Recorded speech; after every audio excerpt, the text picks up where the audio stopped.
জি সবার প্রিয় ভাইয়েরা আমার, এই অফিসে আজকে থেকে অন্তত পক্ষে 15 বছর আগে যখন দাওয়া সেন্টার শারে মানসুর ওখানে যখন ছিল, আমাদের বাংলাদেশি দায়ী শেখ মামুনুর রশিদ সাহেব ছিলেন, ইন্ডিয়ান দায়ী শেখ তাহা সাহিদ ছিলেন। ওই রকম সময়ে আমাকে একবার এখানে দাওয়াত করা হয়েছিল, তখন আমি এসেছিলাম। মসজিদে প্রোগ্রাম হয়েছিল, তো মসজিদটা মোটামুটি ভর্তি মানুষ ছিল। তো তারপরে থেকে আমি দীর্ঘদিন এখানে আসার সুযোগ হয়নি, আজকে আসলাম। আশা করি ইনশাআল্লাহ আমি আসবো না, হয়তো শেখরা আবার কোন সময় আসবেন, আল্লাহ রাব্বুল সেটা ভালো জানেন, কিন্তু শেখ মনির থাকবে। ওনার সঙ্গে দাওয়াতি কাজটাকে জোরদার করা, দাওয়াতি ক্ষেত্রটাকে উর্বর করা, এটা আমাদের সকলের নৈতিক দায়িত্ব। কি বলেন? ইনশাআল্লাহ আমরা এখানে যে কয়জন আছি, যদি আজকে 40 জন থাকি, এখানে 50 জন যদি থাকি, একজন করে দাওয়াত দিলে পর তার কথা হয়ে যাবে, 100 জন মানুষ হয়ে যাবে, তাই কিনা? ইনশাআল্লাহ আগামী প্রোগ্রাম যখন হবে এখানে সে বলে দেবেন, সেই সময় আমরা একজন করে মানুষ নিয়ে আসতে পারবো না। এতে করে হবে কি ইনশাআল্লাহ এই যে মক্কা মদিনার দাওয়াত, যেখান থেকে ইসলাম প্রচার হয়ে গেল সারা পৃথিবীতে, সেখান থেকে খাঁটি ইসলামটা আপনি শিখে যেতে পারবেন। শেখ মাশাআল্লাহ তাবারাকাল্লাহ জন্ম এখানে, হ্যাঁ ছোটবেলায় আসছেন, আচ্ছা পড়াশোনা করেছেন ছোটবেলায় এখানে মদিনা ইউনিভার্সিটিতে তিনি আর কি পড়াশোনা করেছেন। যা শিখেছেন সৌদি আরব থেকে, এটাই তিনি আপনাদেরকে বলবেন। কোরআন এবং সুন্নাহর বাইরে তিনি জানেন না, আমার মনে হয় অবশ্যই সেটাই হওয়া উচিত। এবং মানহাজ যেটা সালাফি মানহাজ হবে, এই দাওয়াত আপনি গ্রহণ করতে চান না, শিখতে চান না, এটা অবশ্যই শিখতে হবে। এটা আমাদের যারা দায়ী আছেন তাদের উপর উচিত দায়িত্ব সালাফি মানহাজটা প্রচার করা। আর যারা মুতাআল্লিম এখানে যারা আছেন, যারা এখানে আসার সুযোগ পাচ্ছেন, তাদেরও উচিত যে সালাফি মানহাজটা শিখে নেওয়া এখান থেকে। এখানে যদি আপনি না শিখবেন, কোথায় গিয়ে শিখবেন? আপনি নিজে শিখবেন, নিজের জীবনকে আপনি আলোকিত করবেন, আপনার মাধ্যমে আপনার পরিবার, আপনার ফ্যামিলি সকলে আলোকিত হয়ে যাবে ইনশাআল্লাহ। আল্লাহ রাব্বুল আলামিন আমাদের সকলকে এই মক্কার পাশাপাশি অবস্থান করে পবিত্র মক্কার হুরমত, এর যে সম্মান, এই সম্মানটাকে রক্ষা করার সাথে সাথে আমাদের ঈমানকে, আমাদের দ্বীনকে আরো সুসংহত করার তৌফিক দান করুন। আমরা যেন সকলে দাওয়াতের সঙ্গে আরো ভালোভাবে সম্পৃক্ত হতে পারি, আল্লাহ রাব্বুল সেই তৌফিক দান করুন। আমি সম্মানিত মাশায়েখ যারা দেশ থেকে এসেছেন, তাদের সকলের কৃতজ্ঞতা জ্ঞাপন করছি এবং তাদের জন্য দোয়া করছি। আল্লাহ রাব্বুল আলামিন তাদের এই আগমনটাকে কবুল ও মঞ্জুর করে নিন। আল্লাহ রাব্বুল আলামিন তাদের হজ মাবরুর করার জন্য তৌফিক দান করুন, সুস্থ শরীরে আবার দেশে ফিরে যাওয়ার তৌফিক দান করুন। আমরা যারা এখানে বসবাস করি, আমাদের সকলকে দ্বীনে ইসলামের সঠিক জিনিস শেখার তৌফিক দান করুন। যারা আলেম ওলামা ইকরাম আমরা যারা আছি, সঠিক দ্বীন জেনে সেটা প্রচার করার তৌফিক দান করুন। আসসালামু আলাইকুম ওয়া রাহমাতুল্লাহি ওয়া বারাকাতুহু।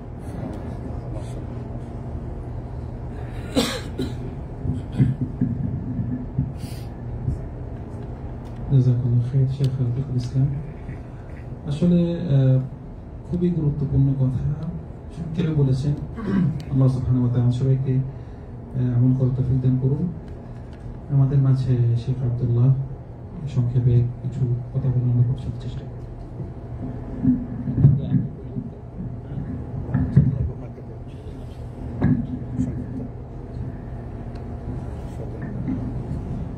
আচ্ছা, শেখ আব্দুল্লাহর পূর্বে শেখ শাহিদুল্লাহ মাদানী তিনি কিছু আলোচনা করবেন।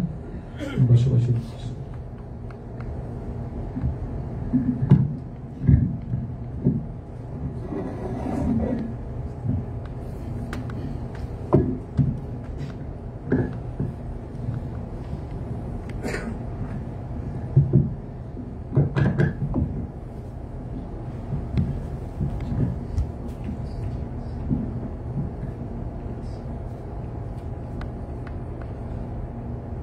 السلام عليكم ورحمة الله وبركاته. الحمد لله رب العالمين، والصلاة والسلام على عبد الله ورسوله نبينا محمد وعلى آله وصحبه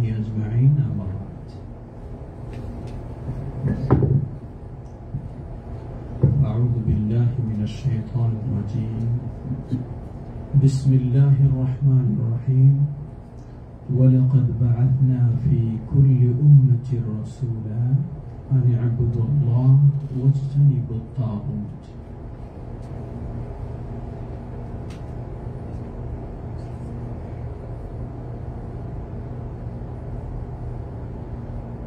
সমবেত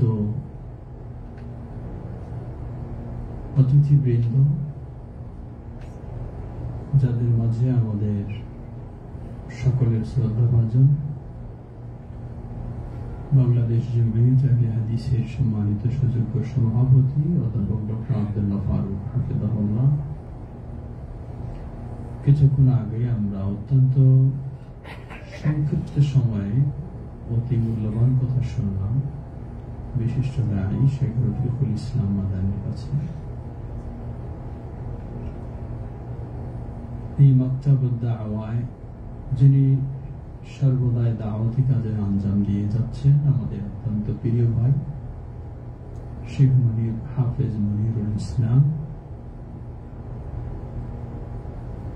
উপস্থিত আরো রয়েছেন আমাদের কিছু সফর সঙ্গী জনাব জাহিদুর রহমান বেলাল সাহেব, সামনে আখতারুজ্জামান সাহেব এবং সাথে এমদাদ সাহেব, এবং যিনি আমাদের সমন্বয় করেছেন আমাদের ভাই সাইফুল ইসলাম ও সমবেত প্রিয় দিনী ভাই। সত্যি আজকে কিছুটা হলো আনন্দ উপভোগ করছি। সেই মক্কায় আমরা একই দেশের কিছু মানুষ শতব্যস্ততার মধ্য দিয়েও একত্রিত হওয়ার সুযোগ পেয়েছি, যেই মক্কায় নবী মুহাম্মদ সাল্লাল্লাহু আলাইহি ওয়াসাল্লাম কত বাধা বিপত্তির মধ্য দিয়েও মানুষকে একটু একত্রিত করার চেষ্টা করেছিলেন। যে আল্লাহ সুবহানাহু ওয়া তাআলা আমাদেরকে এই মক্কায় কারো হজ আদায় করার জন্য, কারো জীবিকা নির্বাহের জন্য মক্কায় অবস্থান করার সুযোগ করে দিয়েছেন, সেই আল্লাহ সুবহানাহু ওয়া তাআলার প্রশংসা জ্ঞাপনার্থে বলি আলহামদুলিল্লাহ। বিশেষ করে আপনারা যারা এখানে কর্মজীবনে রয়েছে, কোনো সন্দেহ নেই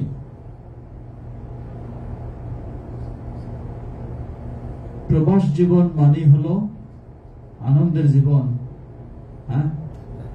কষ্টের জীবন।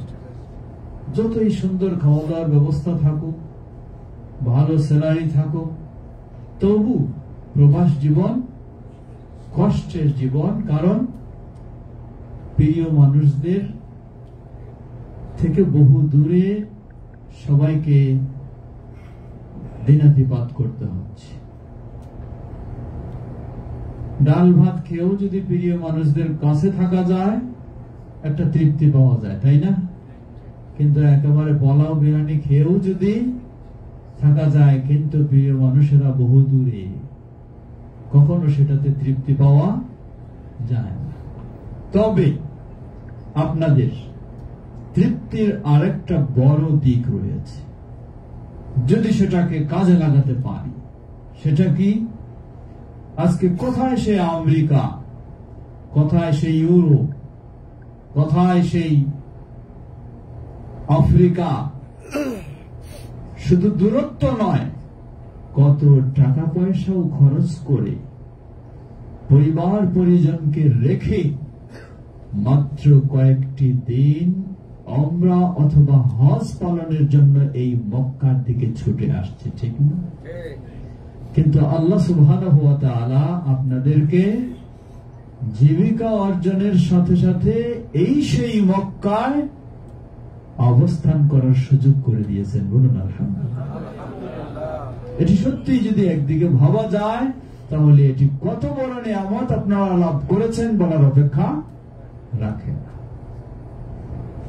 আমাদের দেশের কথা চিন্তা করুন, কত শিল্পপতি আছেন, টাকার অভাব নেই, কিন্তু তবু হয়তোবা তার জীবনে একটা দিনও এই বাইতুল্লাহর কাছে উপস্থিত হওয়ার সুযোগ হয়নি, আছে না অনেকজন? কিন্তু আল্লাহ সুবহানাহু ওয়া তাআলা আপনাদেরকে সুখী দুঃখী বিপদে যাই বলুন না কেন এই বাইতুল্লাহর কাছে আসার সুযোগ করে দিয়েছেন। আলহামদুলিল্লাহ। আবারও বলুন আলহামদুলিল্লাহ। শুধু আলহামদুলিল্লাহ বললেই কি আল্লাহর কৃতজ্ঞতা শেষ হয়ে যাবে? হ্যাঁ, না। তাহলে কি কাজ? আমি আমার ক্ষুদ্র বিবেকে মনে করি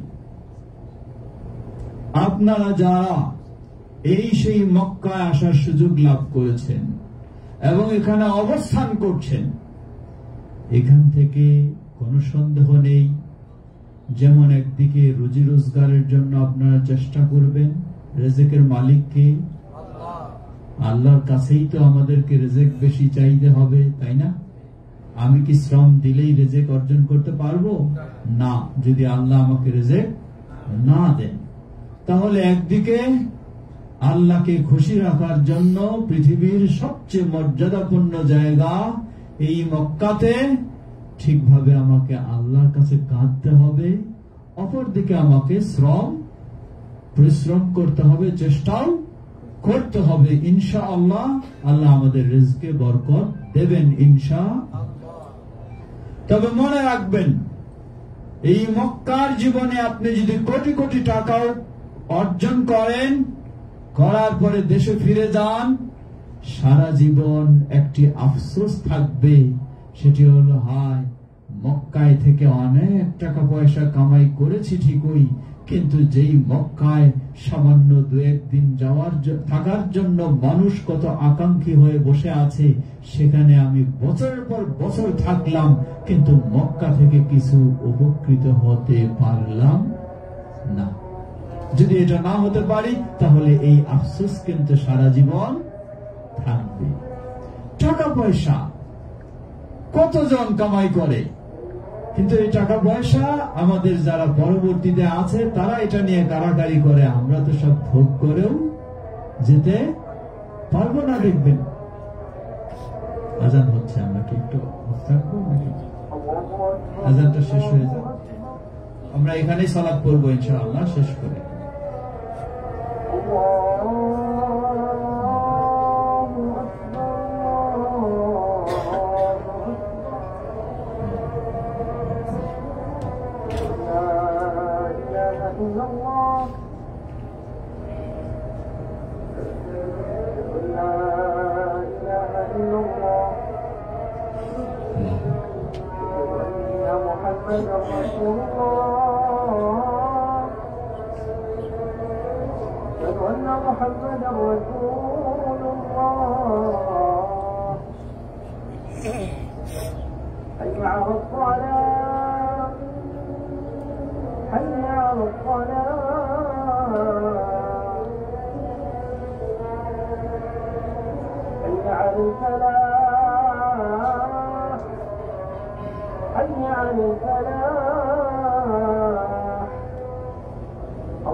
সমবেত দিনী ভাই সকল, কথা দীর্ঘ নয়, সংক্ষিপ্ত করতে চাই। প্রথম বিষয় হলো আল্লাহ সুবহানাহু ওয়া তাআলার কৃতজ্ঞতা প্রকাশ করব, যেই আল্লাহ রাব্বুল আলামিন জীবিকা নির্বাহের কারণে হলেও এই মক্কায় আল্লাহ রাব্বুল আলামিন আমাদেরকে আসার সুযোগ করে দিয়েছে।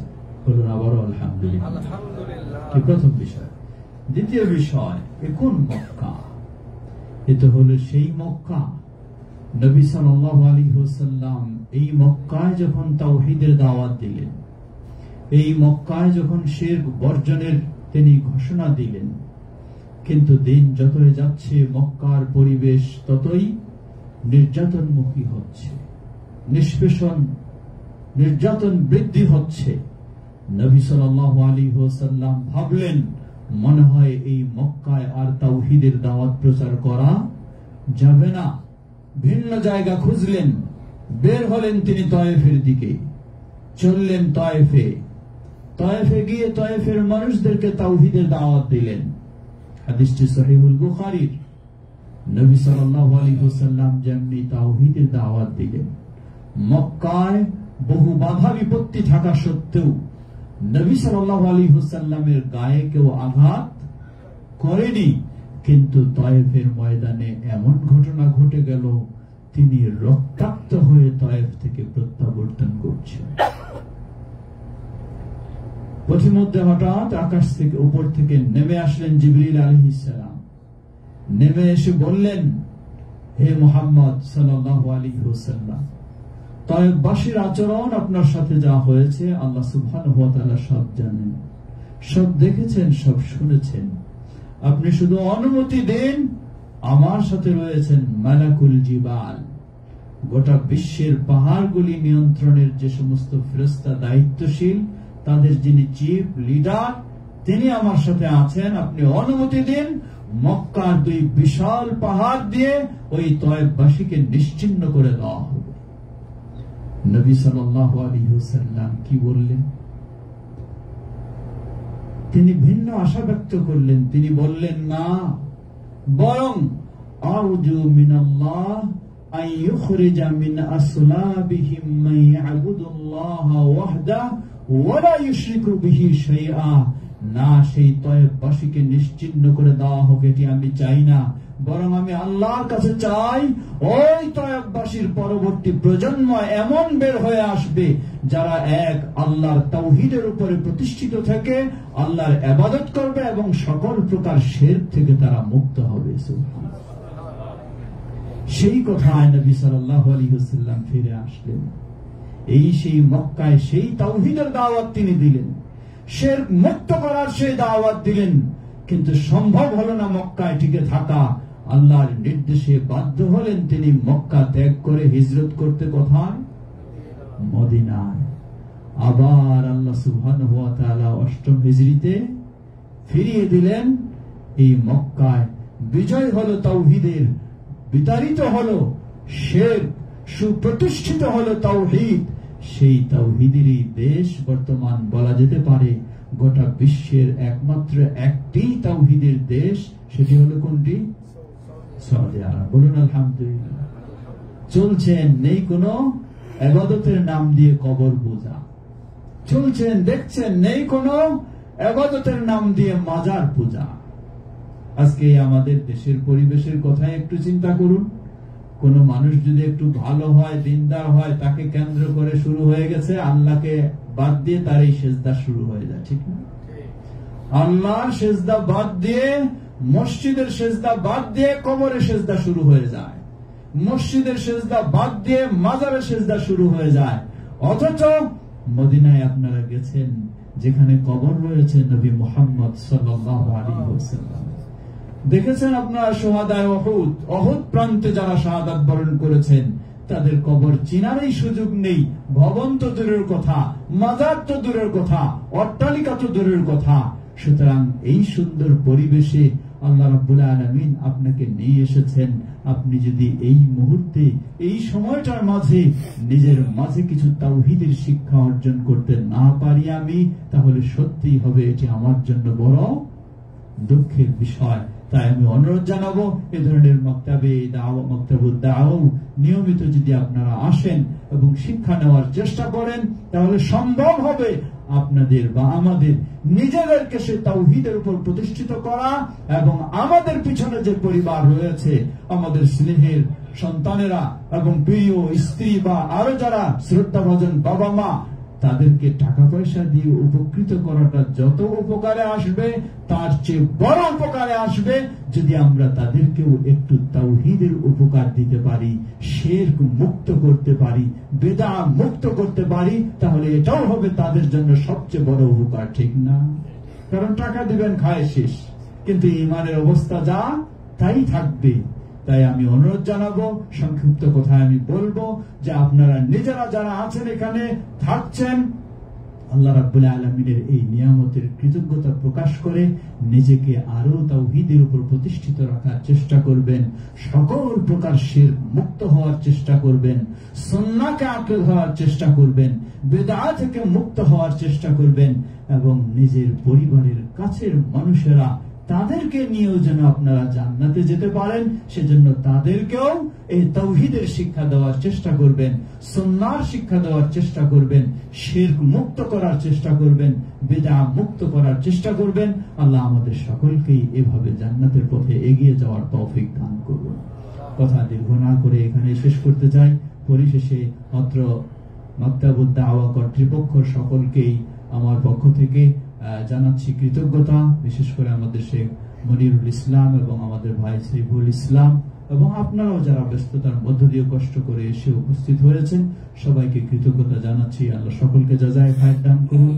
আমরা যেন সকলে তাওহীদের পথে এগিয়ে চলতে পারি, সুন্নাহর পথে এগিয়ে চলতে পারি। আল্লাহ আমাদের সকলকে সে তৌফিক দান করুন।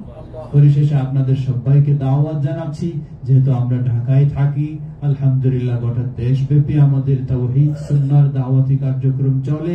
আপনারা দেশে আসবেন, আপনাদের দাওয়াত থাকলো, দেশে এসে যোগাযোগ রাখবেন, ইনশাআল্লাহ যোগাযোগ হবে, কথা হবে, দাওয়াতি কাজে যেন আমরা আরো এগিয়ে যেতে পারি, সেই চেষ্টাও আমাদের অব্যাহত থাকবে ইনশাআল্লাহ।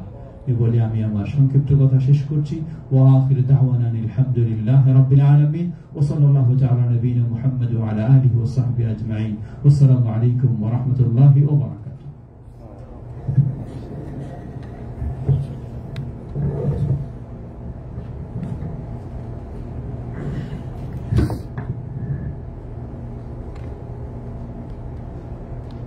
জাযাকুমুল্লাহু খাইরান।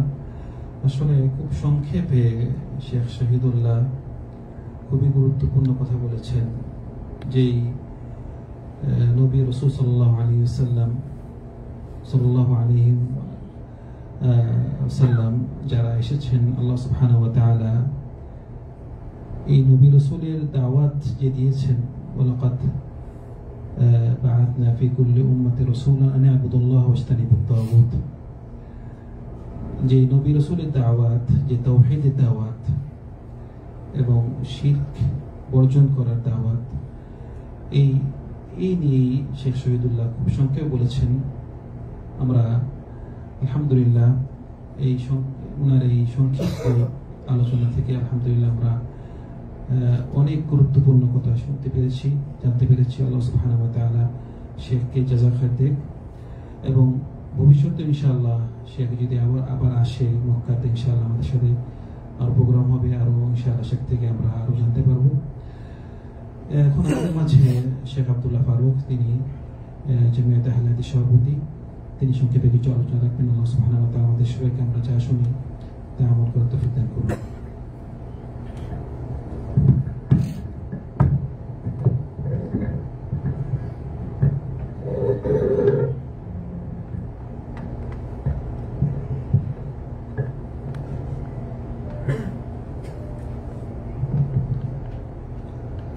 السلام عليكم ورحمة الله وبركاته. الحمد لله حمد الشاكرين الصابرين، وأصلي وأسلم على النبي الكريم وعلى آله وصحابته الغر الميامين ومن تبعهم بإحسان إلى يوم الدين. أما بعد، أعوذ بالله من الشيطان الرجيم. سبحان الذي أسرى بعبده ليلا من المسجد الحرام ইলাল মাসজিদিল আকসা আল্লাযী বারাকনা হাওলাহু লিনুরিয়াহু মিন আয়াতিনা ইলা আয়াতিল কারিমা। وقال سبحانه وتعالى بسم الله الرحمن الرحيم والتين والزيتون وطور سينين وهذا البلد الأمين। আলহামদুলিল্লাহ, ইসলামের সূতিকাগার, আমাদের প্রিয় নবীর পবিত্র জন্মভূমি এবং কোরআন নাজিলের ভূমি, পবিত্র মক্কার শায়র ও হজ্জের এই আল মুআবাদা স্ট্রিটে অবস্থিত ঐতিহ্যবাহী দাওয়া সেন্টারে ওই আজকের উপস্থিত মহতী সভায় উপস্থিত সম্মানিত দেশ বরেণ্য বাংলাদেশের অত্যন্ত কৃতি বরেণ্য আলেমে দ্বীন, সুলেখক, গবেষক হযরতুল শাইখ ডক্টর শহীদুল্লাহ খান মাদানী হাফিজাহুল্লাহ, সম্মানিত সেক্রেটারি জেনারেল বাংলাদেশ জমিয়ত আল হাদিস, আমাদের মাঝে উপস্থিত আছেন সৌদি আরবের পশ্চিমাঞ্চলের আপনার জমিয়ত আল হাদিসের সুযোগ্য সভাপতি হযরতুল শাইখ রফিকুল ইসলাম আল মাদানী হাফিজাহুল্লাহ, এবং অত্র দাওয়া সেন্টারের অত্যন্ত আমাদের সকলের প্রিয় ব্যক্তিত্ব খ্যাতনামা দাঈ ইলাল্লাহ হযরতুল শাইখ আল হাফিজ মনিরুল ইসলাম আল মাদানী হাফিজাহুল্লাহ, এবং আমাদের সম্মানিত বড় ভাই অত্যন্ত শ্রদ্ধ ব্যক্তিত্ব জনাব জাহিদুর রহমান বেলাল সাহেব রয়েছেন। আর আমাদের অনেক বরেণ্য ব্যক্তিবর্গ রয়েছেন, বিশেষ করে আমাদের প্রিয় ব্যক্তিত্ব জনাব আখতারুজ্জামান ভাই রয়েছেন, আমাদের শাইখ এমদাদুল্লাহ সাহেব রয়েছেন, আর বিশেষ করে তাইফের আমাদের বিশেষ দায়ী আমাদের শাইখ সাইফুল ইসলাম সহ আমাদের দেশ বলেন, আমাদের দেশের মানে লাল সবুজের প্রিয় বাংলাদেশের আমাদের প্রবাসী ভ্রাতৃবৃন্দ। আলহামদুলিল্লাহ, আমরা যেন এক টুকরো বাংলাদেশের মধ্যে অবস্থান করছি আলহামদুলিল্লাহ। আর বিশেষ করে সুযোগটি করে দিয়েছেন আমাদের শাইখ আল হাফেজ মনিরুল ইসলাম মাদানী। আমি বিশেষ করে তাকে এবং সাইফুল ইসলাম সাহেব সহ এই দাওয়া সেন্টারের কর্তৃপক্ষ, আমরা বিশেষ করে নিচেও দেখলাম কর্তৃপক্ষদের তাদের যে সম্ভাষণ, আমাদের প্রতি যে তাদের ভালোবাসা, তাদের যে স্বাগত আমাদের যেভাবে জানিয়েছেন, সত্যি আমরা দারুণ ভাবে অভিভূত হয়েছি আলহামদুলিল্লাহ। আমি একটি কথা আমার পূর্বে সকল বক্তাই বলেছেন, আমি সে কথাই একটু পুনরাবৃত্তি করতে চাই একটু ভিন্ন আঙ্গিকে। সেটা হচ্ছে যে দেখুন, আল্লাহ রাব্বুল আলামিন তিন ভাবে একজনের উপরে আরেকজনকে প্রাধান্য দিয়েছেন। প্রথমত সময়, অনেক সময়ের উপরে শ্রেষ্ঠত্ব রাখে আল্লাহ তাআলা এর ব্যবস্থা করে দিয়েছেন। রমাদান মাস, লাইলাতুল কদর, এভাবে ইয়াউমুল জুমা, এগুলো সময়। আবার স্থান, কতগুলি স্থানকে তিনি অন্য পৃথিবীর সকল স্থানের উপর অগ্রাধিকার দান করেছেন। পবিত্র মক্কা নগরী, আল্লাহ রাব্বুল আলামিন আল কোরআনুল কারীমের অসংখ্য জায়গায় কোথাও তিনি বলেছেন ওয়াহাদাল বালাদিল আমিন, আল মাসজিদুল হারাম, কি সুন্দর একটা আয়াত আল্লাহ রাব্বুল আলামিন। এবং ইব্রাহিম আলাইহিস সালামের অসংখ্য দোয়া, ইজআল হাদাল বালাদা আমিনা ওয়ারযুক আহলাহু, বিশেষ দোয়া আল্লাহ তাআলা করেছেন। আমাদের প্রিয় নবী মুহাম্মদ সাল্লাল্লাহু করেছেন, ইব্রাহিম খলিল আলাইহিস সালাম করেছেন। তাই বলছিলাম যে আলহামদুলিল্লাহ, আমরা শুধু পৃথিবীর সর্বশ্রেষ্ঠ ভূখণ্ডেই বর্তমানে অবস্থান করছি না, বরং এই পৃথিবীর সর্বশ্রেষ্ঠ সময় জিলহজ মাসের প্রথম দশক, এর চেয়ে উত্তম কোন দিবস আল্লাহর জমিনে নাই সুবহানাল্লাহ। এমনকি রমজান মাসের কোন দিবসও এই দিবসের উপরে প্রাধান্য রাখে না। তো রমজান মাসের শেষ দশকের রাত, সেটা আবার রাতের মধ্যে শ্রেষ্ঠ। তো আমরা সেই পবিত্র ভূমিতে আবার পবিত্র সে প্রথম দশকে জিলহজ মাসে, এবং আমরা অধিকাংশ আবার ইসলামের একটি পিলার, শক্তিশালী রুকুন, পবিত্র হজ আদায়ের লক্ষ্যে এখানে উপস্থিত হয়েছে।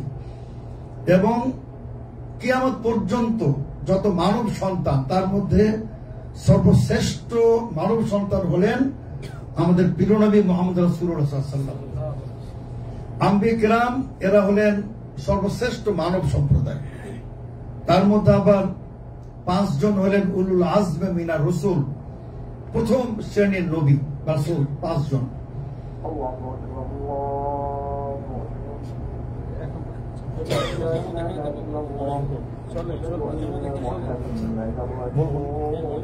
আচ্ছা, আমরা বেশি লম্বা করবো না। তো বলছিলাম সম্মানিত সুধীবৃন্দু যে নবীরা হলেন আমাদের মানব জাতির মধ্যে শ্রেষ্ঠ, আর নবীদের মধ্যে সর্বশ্রেষ্ঠ সাইয়্যিদু ওয়ালাদ আদম, সাইয়্যিদু বুলদ আদম, খাতামুন নবিয়্যিন। আল্লাহ তাআলা কোরআনে বলছেন, মা কানা মুহাম্মাদুন আবা আহাদিম মির রিজালিকুম ওয়ালাকিন রাসূলুল্লাহ খাতামুন নবিয়্যিন। আমরা সেই নবীর জন্মভূমি, সুবহানাল্লাহ, কোরআন নাজিলের ভূমি। তবে এখানে একটি অবশ্যই বলবো, আমাদের দেশের যে দুরবস্থা আকীদাগত, আমাদের দেশে মানুষ বলে সিলেটকে পূর্ণ ভূমি, শাহজালালের ভূমি, তারপরে বেদাতিরা বলে সেই আজমির, তারা শুধু আজমির বলে না, আজমির শরীফ, ফুরফুরা শরীফ, শিরকের আড্ডা। ওখানে মানে তাওহীদবাদীরা ঢুকলে মুশরিক হয়ে বের হয়, আহলুল জান্নাহরা ঢুকলে আসহাবুন নার হয়ে বের হয়। আমাদের বাংলাদেশে মাইজ ভান্ডারী, আজকে তারা বলে মাইজ ভান্ডারী শরীফ। এই যে অবস্থা আমাদের দেশে, কবর পূজায় লিপ্ত, মাজার পূজায় লিপ্ত, এই সৌদি আরবের বিশাল ভূখণ্ড, আল্লাহর রহমতে ইব্রাহিম আসসালাম ওয়াজনুবনি ওয়া বানিয়া না'বুদাল আসনাম, হে রব্বুল আলামিন, আমাকে, আমার সন্তানাদিকে, আমার পরিজনকে মূর্তি পূজা থেকে রক্ষা করো। সারা সৌদি আরবে কোথায় একটি মাজার না, আলহামদুলিল্লাহ, একটা পীর খুঁজা পাওয়া যায়। আমাদের তো লক্ষ লক্ষ পীর, হাজার হাজার পীর আমাদের ঘরে ঘরে। এই সৌদি আরবে সারা বিশ্বের আলেমরা নেতৃত্ব দিচ্ছেন, আলহামদুলিল্লাহ, সহিহ মানহাজের উপর। এখানে কোনো মাজার নাই, পীর নাই।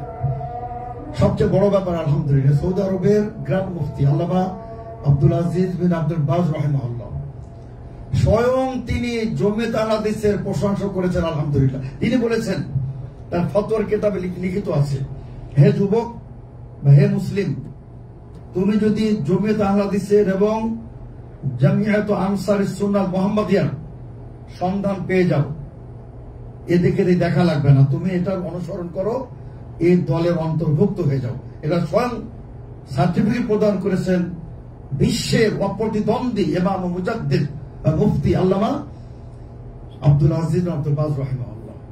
আল্লামা শেখ সালেহ ওসাইমির প্রশংসা করেছেন। আব্বা মোহাম্মদ বিন আব্বাদ বিশ্বের আব্দুল মহসিন আব্বাদ আল বাদার হাফিজুল্লাহ, তিনিও প্রশংসা করেছেন। আমাদের শেখ সুদাইস, আব্দুর রহমান সুদাইস, স্বয়ং তিনি জমিয়ত আহলে পাকিস্তানের মহাসম্মেলনে যোগদান করেছেন।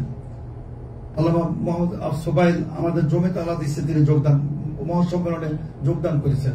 সুতরাং আমার বলার উদ্দেশ্য যে এটা বিতর্কহীন একটি সংগঠন, আল্লাহর রহমতে প্রতিষ্ঠা লগ্ন থেকে 1946 সাল প্রতিষ্ঠা লাভ করে আল্লামা আব্দুল কাফির কুরাইশের হাতে। তবে আমরা বলি এটা আমাদের সাংগঠনিক আমাদের অস্তিত্ব বা জন্ম, কিন্তু আকীদাগত, মানহাজগত, আমলগত আমরা পৃথিবীর মধ্যে আছি যেদিন থেকে ছিলেন বিশ্বনবী মুহাম্মদ সাল্লাল্লাহু আলাইহি ওয়াসাল্লাম, যেদিন থেকে ছিলেন সাহাবায়ে কেরাম, যেদিন বিশ্বনবী সেই সাফা পর্বতে দাঁড়িয়ে আহ্বান করেছিলেন, আইয়ুহান নাস কুলু লা ইলাহা ইল্লাল্লাহ তুফলিহু, সেই দিন থেকে আমরা আছি, আলহামদুলিল্লাহ। আমি বলছিলাম সম্মানিত সুধীবৃন্দু, আমি বিশেষ করে আজকে আমাদের সম্মানিত প্রিয় ব্যক্তিত্ব শাহেখ মনিরুল ইসলাম মাদানী হাফিজুল্লাহ আমরা যে বিষয়টির আহ্বান জানাতে চাই, সেটা তো আলহামদুলিল্লাহ আমি মনে করি বাংলাদেশ জমিয়ত আহলে হাদিসকে সহযোগিতা করা, ইসলামকে সহযোগিতা করা। আলহামদুলিল্লাহ আমাদের একটি মাত্র লক্ষ্য, বাংলাদেশকে শিরক মুক্ত, বেদাত মুক্ত, মাজার পূজা মুক্ত একটি জনপদ হিসাবে গড়ে তোলা, আলহামদুলিল্লাহ। এবং সে লক্ষ্যে আলহামদুলিল্লাহ মানে আমি তো মনে করি যে বিপ্লব শুরু হয়েছে, আলহামদুলিল্লাহ, উত্থান শুরু হয়েছে, আলহামদুলিল্লাহ। আজকে ঘরে ঘরে আপনি খোঁজ নিয়ে দেখবেন, বিশেষ করে মিডিয়ার বদান্যতায় বা আপনার ওলামায়ে কাবা শরীফ ডাইরেক্ট তারা দেখতে পাচ্ছেন, আলহামদুলিল্লাহ। বিভিন্ন ভাবে সালাফি আলেমদের অক্লান্ত পরিশ্রম, আলহামদুলিল্লাহ, এই ফলাফল কিন্তু আমরা পাচ্ছি বাংলাদেশের ঘরে ঘরে, আলহামদুলিল্লাহ। এখন বর্তমানে বাংলাদেশ আহলে হাদিসে একটি শক্তি, আলহামদুলিল্লাহ। প্রত্যেক এখন সমীহ করতে বাধ্য আহলে হাদিসকে, আর এর পিছনে সবচেয়ে বড় অবদান রেখে চলেছে সর্ববৃহৎ সর্বপ্রাচীন এই সংগঠনটি বাংলাদেশ জমিয়ত আহলে হাদিস। আলহামদুলিল্লাহ, আলহামদুলিল্লাহ এটি অল ইন্ডিয়া পাকিস্তানও একই নামে কাজ করে যাচ্ছে, ইন্ডিয়া তো, শ্রীলঙ্কা, নেপাল, বিশেষ করে পাক উপমহাদেশে আলহামদুলিল্লাহ, এবং একই আকীদা, একই চেতনা, একই বিশ্বাস, একই মতবাদ নিয়ে আপনার সৌদি আরবেও, মিশরে, বিভিন্ন জায়গায় সালাফি নামেও, আর আলহামদুলিল্লাহ আমাদের সৌদি আরবেও আমাদের সকল আলেম আলহামদুলিল্লাহ তারা একই আমাদের আকীদা তারা লালন করেন। তাদের সাথে আকীদাগত, মানহাজগত, আমলগত কোনো পার্থক্য নেই আলহামদুলিল্লাহ। আমি একটা কথা শুধু বলার শেষ করতে চাই। আলহামদুলিল্লাহ আমি আর আগেও বলেছি যে আমাদের সৌদি আরবে বিশেষ করে যারা আমাদের আসেন, বিভিন্ন পেশাজীবী মানুষ, বিভিন্ন আপনার চাকরিজীবী মানুষ, যেভাবে আসুন না কেন, আমি মনে করি যে বিশেষ করে এই দাওয়াত সেন্টারের মানে অবদানের কারণে আপনাদের আকীদারা যে বিশুদ্ধ হয়ে যায়। আলহামদুলিল্লাহ আমাদের দেশে বুখারীর দাস প্রদান করেন 30 বছর, তারপরও তিনি তাওহীদবাদী না। বুখারীর মুহাদ্দিস, কিন্তু উনি বেদাতে লিপ্ত, শিরকে লিপ্ত। আলহামদুলিল্লাহ আপনারা সাধারণ শিক্ষিত লোক হয়েও, শ্রমিক হয়েও এই দাওয়াত সেন্টারের অবদানের কারণে আপনারা তাওহীদবাদী। আলহামদুলিল্লাহ এটা সবচেয়ে আপনাদের সৌভাগ্য আমি মনে করি। আপনারা এই ধরনের দাওয়াত সেন্টারকে গুরুত্ব দিবেন, সময় দেবেন ইনশাআল্লাহ। এখানে যতটা সময় ব্যয় করবেন এটা আপনার পরকালের ইনশাআল্লাহ সেটা আপনার পাথেয়তে যোগ হবে ইনশাআল্লাহ। তা আমি আশা করি আপনারা সম্মানিত শ্রোতাবৃন্দ, আমরা যখনই আগামী তো আসবো, আমি মনে করি যে যেহেতু আলহামদুলিল্লাহ আমাদের সৌদি আরব এটা রাষ্ট্রীয় ভাবেও তারা আমাদের মূল্যায়ন করেন, জমিয়ত আহলে হাদিসকে। আমাদের মালির ওয়াজির শেখ আব্দুল লতিফ আব্দুল আজিজ আল শাইখ হাফিজাহুল্লাহ, তিনি আমাদের এই 4-5 মাস আগেও জমিয়ত আহলে হাদিসের 4 সদস্য বিশিষ্ট একটি সর্বোচ্চ টিমকে তিনি দাওয়াত করেছিলেন। আমাদের শাইখ ছিলেন ডক্টর শহীদুল মাদানী সাহেব ছিলেন, আমাদের ঢাকার সাবেক মেয়র সাইদ খোকন সাহেব ছিলেন, বিশিষ্ট শিল্পপতি আলহাজ আওলাদ হোসেন সাহেব ছিলেন। তো কাজে রাষ্ট্রীয় ভাবে আলহামদুলিল্লাহ আমাদের শেখ সোদাই সহ যত আলেম ওলামা, আমাদের মদিনা ইসলামের বিশ্ববিদ্যালয় সারা সমগ্র ভারত, সৌদি আরবের আলেমদের সাথে আমাদের একটা সুসম্পর্ক আছে আলহামদুলিল্লাহ। সুতরাং আপনারা নির্দ্বিধায়, আমি মনে করি যে আপনারা যদি জমিয়ত আহলে হাদিস করেন এবং এ প্রসঙ্গে যদি আপনাদের সরকারও, সৌদি সরকারও জিজ্ঞাসাবাদ করে, ইনশাল্লাহ আপনাকে সসম্মানে ছেড়ে দেবে ইনশাল্লাহ। কাজে এটা আপনি মানে নির্দ্বিধায় একদম প্রকাশ্যেই আপনি দাওয়াতি কার্যক্রম চালাতে পারবেন, জমিয়তের নাম দিয়েও করতে পারবেন ইনশাল্লাহ। এখানে কোনো সমস্যা নেই আল্লাহর রহমতে। আমি মনে করি যে আমাদের এটি একটা সুন্দর একটি প্ল্যাটফর্ম হবে, এটা দাওয়াতির সেন্টার হবে। আমরা আসলে আমরা এতটুকু আমরা আমাদের শ্রদ্ধেয় ভাই মনির মাদানী হাফিজের কাছে আমরা এতটুকু আশা করব যে আমরা বাংলাদেশ জমিয়ত আহলে হাদিসের পক্ষ থেকে তার নিকট থেকে সর্বাত্মক সহযোগিতা আমরা কামনা করি, এবং তাকেও আমরা বাংলাদেশে আমন্ত্রণ জানাই। তিনি যখনই বাংলাদেশে যাবেন, বাংলাদেশ জমিয়ত আহলে হাদিস তাকে সাদরে সম্ভাষণ করার জন্য, তাকে গ্রহণ করার জন্য, বরণ করার জন্য আমরা প্রস্তুত রয়েছি আলহামদুলিল্লাহ। তিনি আমাদের মেহমান হবেন, তিনি আমাদের অতিথি হবেন। তিনি আমি মনে করি বাংলাদেশের একজন কৃতি সন্তান আলহামদুলিল্লাহ। তিনি যে এলাকা থেকে এসেছেন ওই এলাকায় কিন্তু এই আকীদার বড় সংকট, বড় অভাব। নোয়াখালী, চট্টগ্রাম, আমি চিটাগং ছিলাম প্রায় 4.5 বছর, ইন্টারন্যাশনাল ইসলামিক ইউনিভার্সিটি চিটাগং, ওখানে ডিপার্টমেন্ট অফ দাওয়া ইসলামিক স্কুলের চেয়ারম্যান ছিলাম। ওখানে আমি দেখেছি মাজার মুক্ত তেমন মসজিদ নাই, যেখানে যান মসজিদ একটা না একটা মাজার আছে, নাউযুবিল্লাহ। তো সেখানেও পরিবর্তন শুরু হয়েছে আলহামদুলিল্লাহ।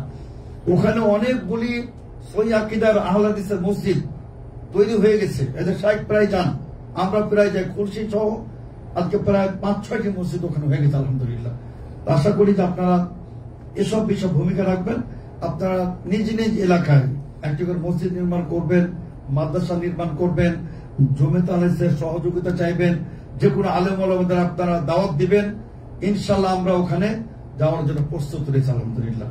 তো আমি আলোচনা দীর্ঘায়িত করতে চাই না। আমাদের সৌদি আরবের 2টি শাখা রয়েছে, আমাদের পূর্বাঞ্চল, পশ্চিমাঞ্চল। পশ্চিমাঞ্চলের বৃহৎ এলাকা আমাদের সভাপতি হলেন আমাদের সকলের সুপ্রিয় বিশিষ্ট আলেম দ্বীন শেখ রফিকুল ইসলাম মাদানী হাফিজাহুল্লাহ। আপনারা তার সাথেও নিয়মিত যোগাযোগ রাখতে পারেন। আর আপনারা আমাদের হাফেজ মনিরুল ইসলাম সাহেবের সাথে যোগাযোগ রাখবেন। আমি এই আহ্বান রেখে এই সংক্ষিপ্ত আমি কথা এখানে শেষ করছি। আল্লাহ রাব্বুল আলামিন তিনি আমাদের সকলকে সিরাতে মুস্তাকিমের পথে আম্বিয়া কেরামদের মানহাজে তিনি আমাদের পরিচালিত করার তৌফিক দান করুন। আল্লাহুম্মা আমিন। ওয়া আখিরু দাওয়ানা আনিল হামদুলিল্লাহি রাব্বিল আলামিন। আসসালামু আলাইকুম ওয়া রাহমাতুল্লাহি ওয়া বারাকাতুহু।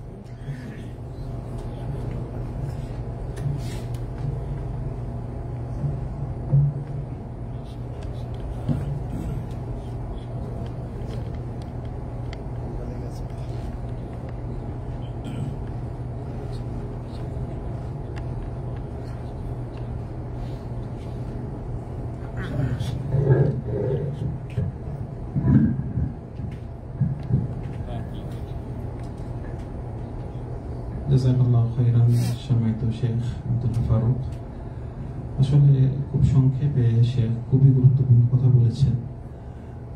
আমাদের এই অনেক ভাইরা অনেক ইবাদত করে কিন্তু দিন সম্পর্কে অজ্ঞ থাকার কারণে মানে শিরক করছে অথবা বিদআত করছে, জানেই না এটি শিরক হচ্ছে, এটি বিদআত হচ্ছে, মনে করছে ভালো কাজ করছে কিন্তু করছে খারাপ।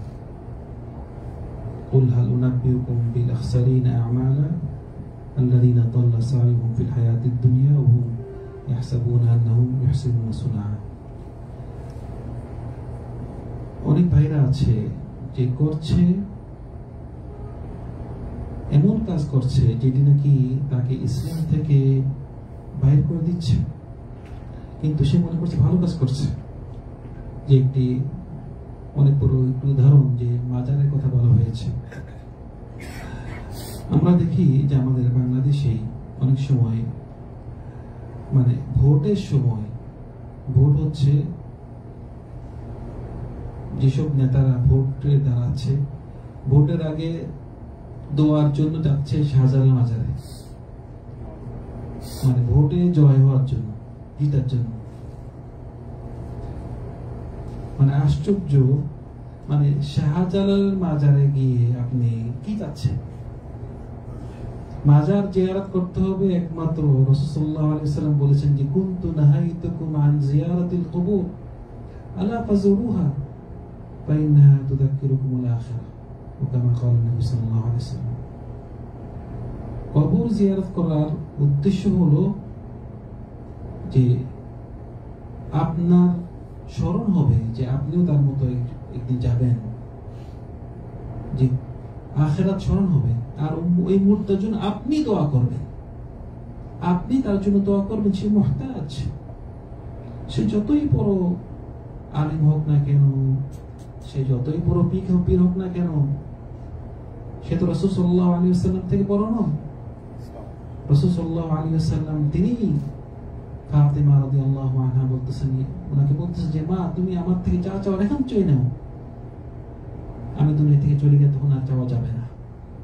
রাসূল সাল্লাল্লাহু আলাইহি ওয়াসাল্লাম সেখানে টিভিতে দেখাচ্ছে, বিভিন্ন খবরে বলা হচ্ছে যে ওই নেতা গিয়েছে শাহজালাল কবরস্থানে যে ভোটে জিতার জন্য, দোয়ার জন্য। কেউ যদি কোন মুর্দা থেকে কিছু চায়, এটি দোয়া চাওয়াই মানে সে এটা শিরক, ছোট ছোট শিরক, বড় শিরক, যেটি নাকি ইসলাম থেকে সে বের হয়ে যাবে। কেউ যদি কোনো মুর্দার থেকে কোনো কিছু চায়, সুতরাং ভাইরা আমরা অনেক ভাইরা এটি অজ্ঞতার কারণে সে জানে না যে শিরক হচ্ছে, বিদআত কি জানে না। যদি কোন একটি বিদআত করা হয়, যখন বলা হয় যে ভাই এই কাজটি করছেন কেন, এটি বিদআত, সে বলবে এটা খারাপ কিছু করছে, ভালো করছে। বিদআতটি যে এটি ভালো, এটি ইবাদত, তাই বোঝে না যে বিদআতটা অর্থই যে নতুন একটি ইবাদত সৃষ্টি করা, এইটাই বোঝে না যে বিদআত মানে কি। বিদআত অর্থ নতুন কিছু ইবাদত সৃষ্টি করা। এখন যদি এটি বলা হয়, বলে আপনি মাইক কেন বসছেন, মাইক তো বিদআত। আরে ভাই মাইক ইউজ করছি আমি গাড়ি চড়ছি, এসি আছে, এগুলো তো বিদআত নয়, এগুলো তো ইবাদত নয়। বিদআতটা হলো ইবাদত, যে ইবাদতটি রাসূলুল্লাহ করেনি, সাহাবাগণ করেনি, এইটা হলো বিদআত। যে নতুন করে সৃষ্টি, নতুন করে একটি ইবাদত সৃষ্টি করা। আমাদের যে শেখ আব্দুল্লাহ বলেছেন যে আমাদের চট্টগ্রাম কথা, আমি আমার কথা বলছি, মানে আমি তো দেশে কম যাই, কিন্তু দেখা যায় যে এই বছর গিয়েছে তো 2-3 বছর পর আবার গেলাম, দেখলাম যে নতুন একটা ইবাদত সৃষ্টি হলো আবার। কারণ কোনো নিয়ম নেই। যদি আপনার কোনো নিয়ম না থাকে তাহলে আপনার শয়তান শুধু আপনাকে ধোঁকা দিবে যে নতুন একটা বানাও, নতুন একটা বানাও। তো আমি এই বছর গেলাম, দেখি যে নতুন একটা বানানো হয়েছে। আবার 2 বছর 3 বছর পরে গেলাম, দেখি আরেকটা নতুন কিছু বানানো হলো, যেটা আগে ছিল না। কারণ কোনো আপনার নিয়ম নেই। আমাদের কাছে নিয়ম হলো ইবাদত তাওকিফিয়া, মানে কোন ইবাদত করা যাবে না, একমাত্র যে ইবাদতটি রাসূল সাল্লাল্লাহু আলাইহি ওয়াসাল্লাম করেছেন, বলেছেন, সাহাবাগণ করেননি, এটা আপনি ইবাদত করবেন কি গুনাহ। কুল্লু বিদআতিন দালালাহ ওয়া কুল্লু দালালাতিন ফিন্নার। আল্লাহ সুবহানাহু ওয়া তাআলা আমাদের সবাইকে আমরা যা শুনেছি তা আমল করতে তৌফিক দান করুন। ওয়া আখিরু দাওয়ানা আলহামদুলিল্লাহি রাব্বিল আলামিন ওয়া সাল্লাল্লাহু আলা সাইয়্যিদিনা মুহাম্মদ ওয়া আলা আলিহি ওয়া আসহাবিহি আজমাইন। আসসালামু আলাইকুম ওয়া রাহমাতুল্লাহি ওয়া বারাকাতুহু।